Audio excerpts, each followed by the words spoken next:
Hey guys, welcome back to another episode of Florida Panthers Daily. I'm your host, Jacob Williams, excited to talk with you guys about the most recent news regarding our favorite hockey team, the Florida Panthers.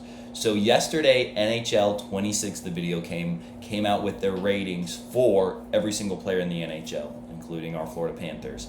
What the rating is based on how good a player is in real life, they have a specific rating for the video game. So, for example, the better players in real life are going to have better ratings in NHL 26. So the ratings are a huge deal, especially if you're playing the game or if you're a player, you're kind of like, all right, what's my rating? What's going on? So the ratings came out. I'm going to go over the top 10 Florida Panther ratings right now and then talk about really what the biggest surprise is, whether somebody was overrated, whether somebody was underrated. So the top 10 Florida Panthers are Barkov coming in at 95. He's the first and highest rated Florida Panther in NHL 26. Tied for second is Tkachuk and Reinhart at 93. Bobrovsky at 90. I believe he was the sixth highest rated goaltender in NHL 26. Forsling coming in at 89. Marchand also coming in at 89. And then Bennett, Ekblad, Seth Jones, and Carter Verhaeghe all coming in at 87. This is just super impressive for one team because looking at a lot of the ratings, the majority of teams are lucky to have maybe 3 or 4 guys that are 85 or above. The Florida Panthers have 10 guys that are 87 and above. Just a plethora of riches, but my biggest takeaway in regards to surprise on rating is Marchand being 89. I think Marchand's a great player. He definitely performed well in the playoffs and in the Stanley Cup final. I think you would probably put him more around that 86 to 87 rating. I don't think he's quite on that 89 level because like 89 and 90, you're getting to like elite to really elite superstar status. I know he's a little bit older. I know he played great.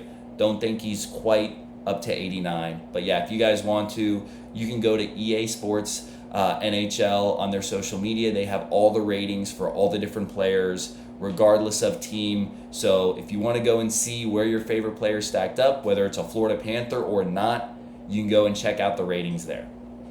So as we move on to our next topic here, talking about the upcoming season predictions for the Atlantic. I know we're a little over a month away, and it's always just exciting to, in the offseason, talk about predictions in regards to who do we think is going to finish where. So to go over my predictions, I think the Bruins are going to finish 8. Going from last to first, I think they're going to go and finish 8. They're going to finish in the bottom of the Atlantic. I think a couple of reasons is they're really hitting the reset button, trading away guys like Marchand, trading away other pieces last year, getting picks, and they're really planning for the future. They're in full reset mode. They're finishing in 8th. The Sabres, they got guys like Tage Thompson. They're really young, talented, but they still have a long way to go, especially on a culture side. They're finishing in 7th. Red Wings, they're finishing in 6th. The division's just loaded. They got great guys like Larkin, Patrick Kane. They're, again, similar like the Sabres, making strides. They're mixing in young talent and veteran group. This division is just so loaded, so complete. They're finishing in 6th. My top 5 teams that I'm going to talk about are finishing and making the playoffs. So these top 5 teams are phenomenal. They're making the playoffs. They made the playoffs last year. They're making the playoffs again this year. 5, I have the Canadiens. Again, all these teams have talent. I think they're going to finish just below the Senators. The key being the Senators have a little bit more consistency in net with Ullmark. Ullmark played very well at the end of the playoffs, played phenomenal during the regular season. Senators and Canadiens, very comparable in regards to talent, experience in their lineup. I give them the edge because of goaltending. They're finishing 4th. Canadiens are finishing 5th. Now, the top 3. Top 3, I feel like for a lot of people, you can put them in whatever order you want. Here's my top 3 in the order, and this is why. Have the Maple Leafs finishing 3rd. I think they're going to feel a little bit of a layover, especially in the regular season because of losing Mitch Marner, 100-point scorer. It's hard to really just replace that. I think you're going to see the effects in the regular season, but I think they're going to be poised and more prepared in regards to depth and also just the physicality of what the playoffs bring. Have more success in the playoffs, but for this year, and again, loaded division. Wagons, especially in the top 5. Like I said, 5 teams from the playoffs I'm predicting are going to make the playoffs out of this division. They're finishing 3rd. Top 2. I have the Lightning winning the division. I have us, the Panthers, finishing in 2nd. Couple reasons. Main thing is we're not getting Kachuk until January. We really don't care about the playoffs. I mean, we don't care about the regular season. We love the playoffs, care about the playoffs. Don't care about the regular season. For us, the important part of the regular season is just getting through it healthy. Obviously, we need to make the playoffs, but getting through it healthy, that's the most important part. I have Tampa. They're hungry. They don't want to play us in the first round again and get probably knocked out of the first round from us again 3 consecutive years in a row. They're going to be really focused and they're going to be having goals and a mindset to win the division. They also have a uber talented team. Vasilevsky in net, Kucherov, Hagel, Point, super talented. Gensel, I have them winning the division. I have us finishing in 2nd. We'll meet them in the 2nd round. But that's where I have the Atlantic finishing in regards to 25-26.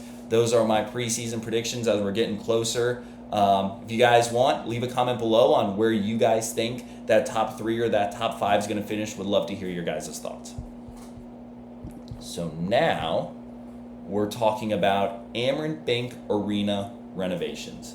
Super exciting, especially if you're a fan. Know there's been talks about potentially the Panthers leaving Amerant Bank Arena and moving and getting a new arena closer to Los Olas, downtown Fort Lauderdale. Only issue with that is there's no parking down there as it is. Where in the heck are you going to put a stadium and put enough people for parking? Thankfully, they've gone away from that idea. They're investing in Amerant Bank Arena. They're creating better seating, better quality for the fan experience. They're doing a lot of stuff. They're doing stuff this past summer and also next year. Really what they've already accomplished, and this is what I'm going to talk to next year's renovations will be for another video, is if you're going to Amerant Bank Arena this fall, you may have already know, but you can expect a new Jumbotron. New Jumbotron is going to be larger, 360 degrees, so the entire part of the Jumbotron is going to be covered. There's not going to be just 4 little panels for each section. There's also going to be top bars and bottom bars above the main Jumbotron. I'm super excited to see it. I know I've already got tickets for the 2nd game. If you guys haven't bought tickets already, make sure you go and buy some tickets. Go see that new Jumbotron. Also, if you guys want to, go and click on FloridaPanthers.com. Go on the social media page. There's some renderings of what the Jumbotron is going to look like. But Amerant Bank Arena is going to be the future home for the Florida Panthers for a long period of time, which is great because it is so convenient to get to the games.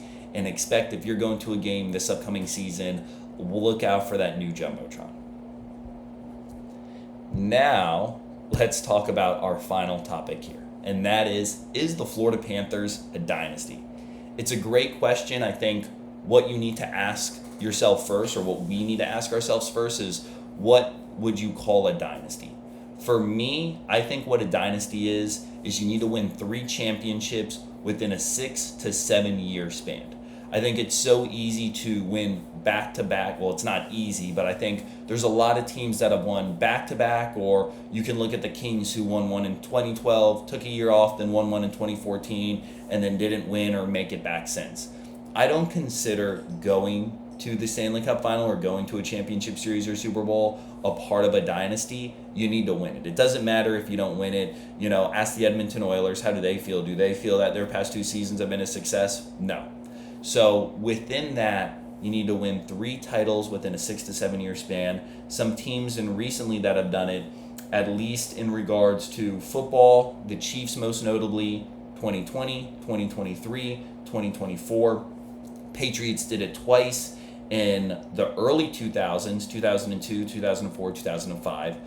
Went to a couple. Took a couple of years off. There was probably like a 10-year span. Well, there literally was a 10-year span in between their next, you could say, dynasty, and that is they won a Super Bowl in 15, 17, and 19. Obviously, in basketball recently, we look at the Warriors winning one in 2015, 2017, 2018. It's been done in hockey recently. The Blackhawks, 2010, 2013, 2015. And then also in baseball, the San Francisco Giants won one in 2010, 2012, 2014. I think we're on the verge. I think the Florida Panthers could get to that status. I don't think you would quite call them a dynasty right now. If we win another one in the next 5 years, then I would go and call us a dynasty. And I think that's very possible. I think that's going to happen. I think you will eventually be able to put dynasty next to Florida Panthers. I don't think we're quite there yet. We are as close as you can possibly be. Like, we did the same thing as the Tampa Bay Lightning did, went to 3 consecutive Stanley Cups, won back-to-back. We need to get another one within a short period of time, and then I would consider us a dynasty. Guys, thank you so much for joining us for another episode of Florida Panthers Daily. If you guys haven't already, make sure you hit that like button, click the subscribe button. Means a lot. Show your love and support, not only to me, but the cats. And I'll see you guys next time.